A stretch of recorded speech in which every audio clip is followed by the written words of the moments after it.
At 20 years old, I was homeless in deserts. I was couch surfing. I was addicted to one thing after another. And, through a horrendous struggle with myself, I finally got sober. But the cravings didn't leave for years. For years, I struggled with a lot of loneliness, mental health stuff, cravings. You know what finally made all of that stop? It was people. It was finding my tribe. It was surrounding myself with men and women who actually could meet me, who were bonded with me, who are going towards a shared mission together. And I live in a co-living house with, 12 of my homies now. We run these ongoing residency programs. And I didn't even know baseline happiness like this could exist. I feel so much more balanced in every way. And I don't think my story is unusual. It comes down to this kind of conclusion. And my thesis is that we're not depressed. You're not depressed. You're probably tribeless. So look, if we look out there at the world right now, rates of depression, anxiety, suicide, these things are just exploding, right? Addiction is everywhere, but how much of it is coming from the loneliness epidemic? We are tribal humans. We evolved to live in tribes for hundreds of thousands of years. And now we're sitting in studio apartments. Most of our social interactions are on social media, on these glass rectangles. And our jobs are on Zoom. Maybe we have a few close friends, but friendship circles are shrinking. Real communities, churches, all of this real sense of belonging to something bigger than ourselves, whether it's our town or a nation, all of these things are collapsing, and we're left rootless, right? We think we have a lot of freedom, we can travel, but we don't actually, we're not rooted in anything. And this is a very difficult problem.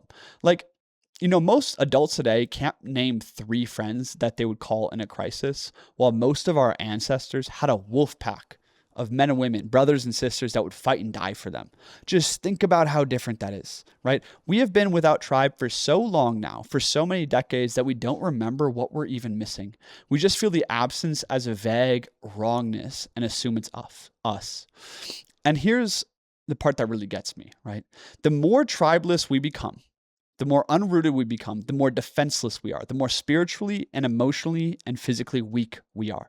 And then we fall prey to addictions. We have this entire consumer culture that is full of weaponized temptations, right? We look at the culture of vapes, video games, social media, pharmaceuticals, drugs, processed foods, all of this makes money off lonely people, because when you're alone, you scroll more, you consume more. You're actually a better consumer. You're more expensive because now you buy studio apartments or one-room apartments, or you pay for a whole meal by yourself. And, if you're depressed, now you're on pharmaceuticals. So the pharmaceutical industry makes more money. We have a loneliness epidemic and a loneliness economy that profits off the extraction of lonely consumers, right? And one experiment that, kind of verifies this claim is the rat park experiment, or the rat utopia experiment. And this is a very famous experiment where they took a rat, right? And they put it in this isolated cage with no friends, no space, and they gave it 2 water bottles. In one water bottle was just plain water. In the other was morphine-laced water. The lonely rat drank the morphine water again and again until it died, repeatedly. Right? You take that same rat, or probably a different rat because that rat would be dead, but you take another rat and you put it in the rat park, this big enclosure with rat friends, with homies, with ladies to go chase, right? And space. And with the same 2 bottles, they'll dabble with the morphine bottle, but the rats barely touch it, really. About 1/20th of the consumption of the morphine. And this just shows you that the drug, it wasn't the problem. Captivity was the problem. Loneliness was the problem. And when you have extraction-based companies like big tech that make money off of your attention, all of our incentive structures in our world right now are set up to keep you lonelier, because that's where you're most profitable. This is really deeply problematic. So my question is how much of your addictions, your depression, mental health things is just loneliness wearing a costume? I suspect quite a bit. Okay. So, one other, source I want to bring into this discussion now is actually a deeper conversation about purpose and meaning. Because as Viktor Frankl said in Man's Search for Meaning, is when man can't find a deep sense of meaning in his life, he pursues pleasure. He enters the rat utopian experiment and starts hitting that morphine hard, right? And where is meaning found? A lot of people have this conception today that you can just find the purpose of your life by yourself, right? You just need to work harder. You need to grind more. You need to go into monk mode and then go find your purpose of life. I think that's total bullshit. I think purpose is a group phenomena in a large way, meaning when you're in a tribe and there's children, there's uncles, there's a mission, there's a quest, a spiritual quest, a myth of your people again. It's very obvious like how you fit in, what kind of role you're best suited to fill, whether it's raising children, leading the hunting party, building a business, building the houses, doing something. Like when we have belonging to something bigger than ourselves, it is reflected to us and it's more easy to step into a meaningful role in life, right? Now, of course, there are those heroic individuals that fully individuate and can find meaning away from the herd, like Nietzsche would say. And we'll talk about this initiation thing in a second here. But the whole point is meaning is a group phenomena. And to demonstrate this, there's this book called Tribe by Sebastian Junger. It's a great book. Everyone should read it who's into the Retribalize project.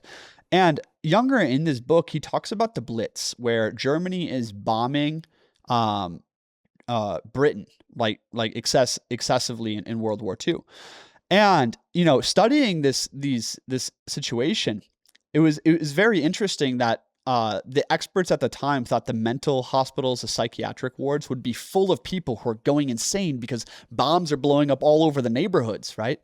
But it was the opposite happened. In fact, these hospitals, these psychiatric wards, they emptied out all of these people who've been suffering from long-term, melancholy or like schizophrenia or these different mental disorders. They're out there on the front lines, right? Pulling people out of, broken buildings, bringing food to people, running the fire brigade, bucket trains, like helping and serving their community because all of a sudden they were needed. There was a way they could help. Like people just want to feel needed. They want to feel like they're a valuable part of something bigger than themselves. It is the deepest spiritual need within humanity. And in World War II, we saw that come out in these great times of trial, of danger, of war. So learning from this, I don't think we need World War III for people to actually feel belonging and meaning again. In fact, I think forcing hundreds of millions of people to believe and act as one is always propaganda and is always counterproductive. What we need is tribes of 50 again, not 300 million. We need tribes of 150 again. We need smaller tribes with deeply felt connection, belonging, and a mission. We need a renaissance of tribes. And this is the whole purpose of Retribalize is I believe with the internet today, we can connect with like-minded, aligned people around the planet. We can filter billions of people to find the most aligned souls to create these online communities and then manifest into real life hubs and nodes. And I've done this multiple times now, right? We're here with 12, aligned guys out in Arizona at this big, co-living residency we started. I just did this in Guatemala as well. And we're expanding operations, as we go through the world. And I can't wait to run co-ed events. And, I think families can come into the future frame here too. And it's interesting is like, my experiment has shown me that we can build these very aligned tribes very quickly with the internet and a will, right? And people want to live in these tribal settings. We just need to figure out how. How can we get co-living spaces like a 5-bedroom house, a small village or something, and start filling it with aligned people, vetting people, building intentional communities? And the issue is in the past when we did these became cults, communes, or intentional communities that had a big like hippie undertone. I think we can build many different types of communities, tech entrepreneur hubs, new types of campuses, new types of residential academies, guilds. Let's build cool shit again. We can do this. We have the internet and we have the will and we have the need. We need to build tribes or else we're just going to be depressed, miserable, and alone being the rats of these extractionary, companies basically. So let me walk you through the Retribalize vision of what you can do now and where this is going. So right now, we just booked a 9-bedroom chateau in the south of France, and we're splitting it amongst 9 people. The rent is actually cheaper than a 1-bedroom apartment in cities, and we have a private chef coming out there. These residencies, a lot of people think, oh, this is only for the young or digital nomads or whatever. The cool thing about residencies is if you can get to one of these for a month, or you can build your own in the city that you live in, you have this capacity to use the internet to meet the most aligned people on the planet, bring them together into co-living situations for weeks or months at a time to let it shake out who's the people that you actually trust, who's the people who complement you, who could go the distance with you. I look for who could be the godfather of my children or the godmother of my children. These kinds of questions are important because to build tribe, it is ultimately a people problem, right? So this is the solution I'm taking, is co-living residencies to start with. For you, you can rent a 5-bedroom house in your city, develop the basement or build tiny homes in your backyard. Whatever it is, create extra space and then a revolving door to use our app, to use Retribalize.ai to meet the most aligned people on the planet. Our matchmaker that we built for you guys for free. Use that to meet people, to invite them into co-living residencies. This is what I've been doing. I've just been using the internet correctly, and this is why we've been filling houses with awesome aligned people, and we're very close to acquiring or getting a campus. This is kind of the next step, right? So in a campus, and kind of where this vision goes, is once you have 10 aligned people, aligned families, imagine having 5 different entrepreneurs building different businesses. You're like, great, let's go get an old boarding school or an old campground or a tiny home village, whatever it is. I personally want to buy a boarding school and then put like maybe 20 tiny homes around it to start, right? And build the Retribalize campus. And at the school, you have this ongoing residency program, and there's multiple different houses in it. A house for martial arts, for a craft and building incubator. There's a there's a entrepreneurial incubator, X, Y, or Z. And then people who go through the residency for a month, for a year, for however long, if there's good alignment between the villagers and the residency, they can get invited to become citizens and expand the larger project. This is how you build villages, my friends. This is how you actually build tribes, is you create these residencies to filter for deep alignment. You encourage a culture of entrepreneurship, innovation, and people building real projects to actually create resources for the whole community. And then you expand outwards, right? So this is what we're going to do. And just imagine this, right? Like, this isn't that crazy. Yes, we're going to be like pioneers in this space, but it's ultimately you finding 10 or 15 families to go like get a few homes, get a neighborhood, like get some homes next to each other. Now imagine waking up tomorrow inside of a 75-person tribe, right? Let's say you're really into building. So this tribe is kind of a guild for builders, right? You walk out of your small home in the morning, you have a corner lot. You walk into the morning light, you have your own little space there, but breakfast is being made, right? In the communal kitchen in the center, right? You go grab breakfast, you say hello to the cooks there, and then you go and you work by your closest friends. These are people who are vetted for spiritual alignment, personal alignment. They, share the mission of building beautiful buildings, right? You have chosen to craft the trade. And right now you're only an apprentice, right? You've only been building for a year or two. But the cool thing is the head architect, the master builder, right, is training you while you're actually building homes for the village, for the tribe, tiny homes, sheds, the library. And as you're apprenticing, you're putting up things, you're learning a skill, you're earning money, right? There's kids running around, and between lessons, you're playing football with them in the yard, right? After work, you go and sit with elders that you respect, people who have been through the actual journey and, are smoking the pipe on the porch. You go hang out with them. You go to the gym. After this, there's martial artists there. There's personal trainers whose dharma, whose purpose it is to train hard, and they're just doing it. They're living their normal lives. You just go sit and train with them. You lounge in the gardens after at this incredible pavilion that the community has built, that you designed, right? And your girlfriend's there. There's 10 other families, or your boyfriend's there, or whatever, right? And this tribe, it's not some isolated fringe community. This is the difference. It's not some, hippie commune or, some kind of ideological cult. The community is simply in a neighborhood 45 minutes from Denver. Instead of developing these suburban houses that are 5 feet away from neighbors you never know, the builder who started this community got intelligent. He's like, we're going to create a real sense of neighborhood here, right? At this place.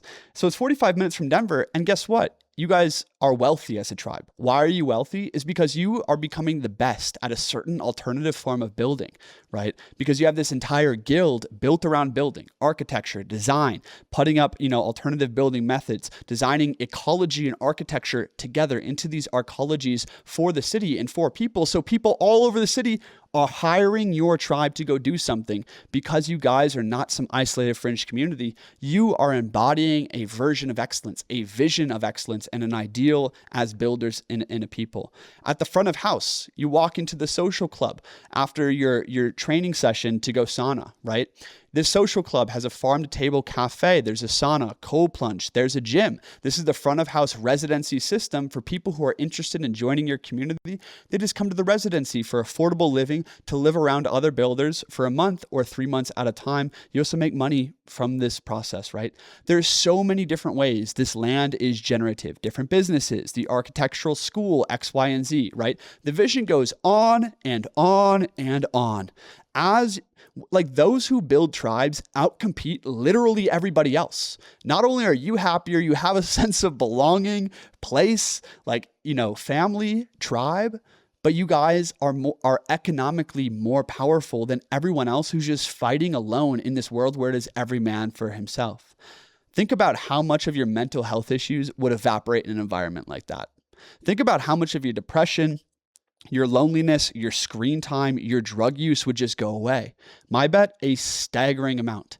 And the crazy thing is this may sound like very visionary and very innovative. It's not that hard. Like if we had 10 or 15 people who are like, let's build the campus, you would make it happen within a year. We're already getting close, and I've only been talking about this for 1 year now. I have friends building campuses already, one in Portugal, one in Bali, right? This is going to happen.